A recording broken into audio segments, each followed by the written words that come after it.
Ever feel like you're making decisions with one hand tied behind your back? Especially when the future is, well, about as clear as mud. It's a pretty common feeling, actually. Yeah, me too. And that's exactly why we're doing this deep dive. We're using Unit 7 decision making and scenarios.pdf to, learn how to make those tough calls when the road ahead is anything but certain. And a big part of that is recognizing that uncertainty, well, it's not going away anytime soon. It's the new normal, if you will.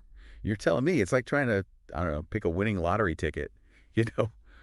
But the good news is this document we have, it's packed with strategies to help us deal with that, Right. right? Absolutely. And it starts by acknowledging something we all kind of know deep down, but we often try to ignore it. What's that? The world is changing faster than ever, and in ways that are harder and harder to predict. So true.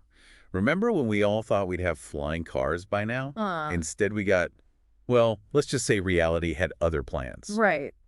But that's where having the right tools, the right frameworks can really make a difference. Speaking of frameworks, one of the first things this document dives into is the Cinefin framework. Honestly, when I first saw that name, I thought it was some kind of exotic cheese. It does sound a bit fancy, I'll admit, but it's actually a really practical tool Oh, for understanding the kind of problem you're actually trying to solve. okay, break it down for me. What's Cinefin all about? Picture a 2 by 2 grid. Simple as that. This grid helps you quickly classify the type of problem you're facing, which then points you toward the most effective approach. So it's about choosing the right tool for the job. So it's not always about finding the right answer per se. It's about knowing the right way to approach the problem. Is that right? You got it. And this framework outlines 4 main types of problems: simple, complicated, complex, and everyone's favorite, chaotic. And each one calls for a different decision making strategy. Okay, so let's say I'm dealing with, I don't know, something like my overflowing inbox. Would that be a simple problem? Because sometimes, honestly, it feels pretty chaotic. You know, that's a great example. It highlights how a problem might seem simple on the surface, but it could actually be more complex depending on, how you're actually framing it. An overflowing inbox, that might actually fall under complicated. You can set up filters, you can create folders, but it takes some, consistent effort. So it's not as easy as just hitting delete all then. Bummer. What would be an example of a truly simple problem? Think of something like following a recipe. If you follow the steps, you know exactly what you're going to get at the end. Cause and effect are pretty clear. Right, that makes sense. But things get a bit more interesting when we move into complex territory, right? Absolutely. And this is where a lot of those big, strategic decisions live, the ones that keep you up at night. Yeah. And the source material, it really digs into how to deal with those. Because it's not like we can pull out a crystal ball and know exactly what the future holds, right? If only. But that's where scenario analysis comes in. Okay, so we've learned about the Cinefin framework and how to think about, the different types of problems we're facing. But what about those really tough decisions? The ones that make you feel like you're walking a tightrope without a net. That's where scenario analysis comes in, right? You got it. It's not about trying to predict the future perfectly because nobody can do that. Right. It's more about understanding that uncertainty is a given and then planning for different possibilities. It's like saying, okay, we don't know exactly what's going to happen, but here are a few possibilities. And if any of these happen, are we ready? That makes a lot of sense. So instead of just trying to guess what's around the corner, Yeah. we're thinking through different possible paths Hmm. and figuring out how to navigate each one. Exactly. And one of the most well-known methods for building out these scenarios is called the shell approach, Shell, like the gas station. the one and only. That's kind of surprising. I mean, they're not exactly known for their, forward thinking. You might be surprised. They've actually been doing scenario planning for decades. They realized, probably a while back, that their business, it really depends on predicting the future of energy, right? So they needed a system, a way to think through all those different possible futures. Okay, that makes sense. But how do you actually even begin to build these scenarios? It seems pretty daunting. It can feel that way at first, but it's actually less complicated than you might think. The source material here, it highlights a few key steps, and the first one is to define your arena. Arena. Sounds kind of gladiatorial. Not quite. It's about thinking bigger, more broadly than just your specific product or service. Mm. It's about the job your customer is ultimately hiring you to do, and then how that might change down the line. Ooh, I like that. So instead of thinking, will people still be buying, I don't know, hammers in 10 years? Mm. We ask, what will people need to, build or fix things in 10 years, and how can we help them do that? Exactly. And the source material, it actually uses a really good example, ASSA ABLOY, the lock company. They shouldn't be asking themselves, what will keys look like in 2030? But how will people manage access in 2030? Wow. That completely changes your perspective, doesn't it? It does. And once you've got that broader perspective, then you can set a time horizon. Okay, so how far out should you be looking? That depends. If you're in a fast-moving industry like tech, maybe 5, 10 years out max. But something like infrastructure, that's a much longer game. You're talking decades. So tailoring the time horizon to how fast your particular world is changing. Exactly. But generally speaking, somewhere between 10 and 20 years out seems to be a good sweet spot. And then you can zoom in to more manageable, 6 to 12-month action steps. Okay, so we've got our arena, we've got a timeline. Yeah. How do we actually start imagining these different futures? Where do we even begin? Well, if you're feeling stuck, the source materials suggest something called backcasting. Backcasting. Okay, now that just sounds complicated. It's really not. So instead of struggling to predict the future directly, head on, you pick a potential future event, right? And then you work backward from there. So let's say our future event is our company gets acquired by our biggest competitor. And then we try to figure out all of the steps that led to that happening. Exactly. It's like writing a story in reverse.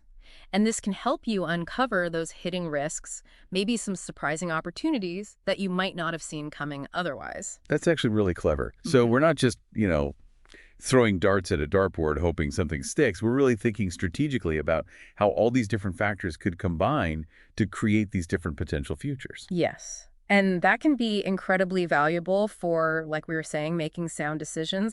But the important thing to remember is this is just the first step. Oh, right.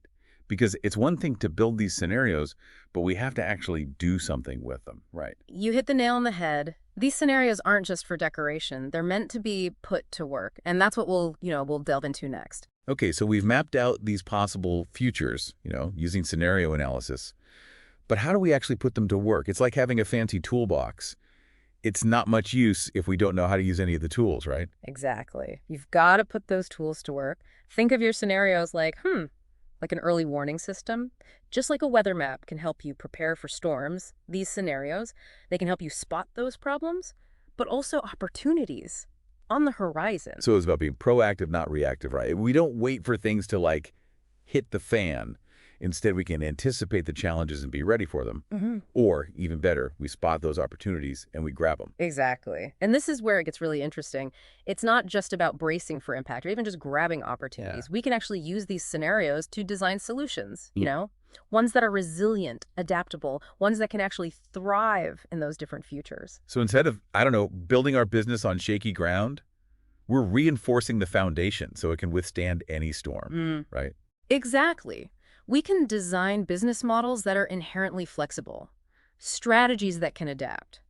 The source material even talks about something called, get this, business model portfolios. Okay, business model portfolios. That sounds intriguing, but I'll be honest, it's a little over my head. It makes sense if you think about it like, let's say, a diversified investment portfolio. You don't want to put all your eggs in one basket, right? Right. A business model portfolio, it works kind of the same way. You're hedging your bets by having, in essence, different ways to create value, depending on which scenario actually ends up playing out. So it's like having, a plan A, a plan B, even a plan C for your business, each one tailored to a different future. You got it. It's all about spreading the risk and being prepared to, to pivot if you need to. That is incredibly smart. But let's say, even with our best laid plans, one of those storm clouds on our scenario map, it actually starts to form. What then? That's where contingency planning comes into play. This is about having those predetermined plans in place. Like having a fire drill, you might not ever need it. But if that alarm bell rings, you know exactly what to do. No running around in a panic. Right. Just a clear, thought-out plan of action. I like it. And to help figure out, what kind of contingency plan is actually needed, the source material here, it introduces this thing called the resilience matrix. And you guessed it, it's another 2x2 grid. Another one. These matrices, they're like buses. You wait forever for one to come along and then, bam, two show up at once. Well, they're popular for a reason. The resilience matrix, it specifically helps you figure out, is it better to adapt to the situation, prepare for it in advance, or even sometimes just do nothing, depending on the scenario and, how big of a deal it is? Because sometimes the best course of action is just to wait and see, right? Sometimes. That's exactly right. The resilience matrix helps you really assess the situation and then choose the most appropriate level of response. Don't overreact, don't underreact. Find that sweet spot. It's making me realize how often, honestly, we just jump into reactive mode without really thinking things through. It's a common trap. And that's exactly why, having these frameworks, these tools can be so valuable. They help us be more strategic. For sure. But there's one more way these scenarios can help us out, right?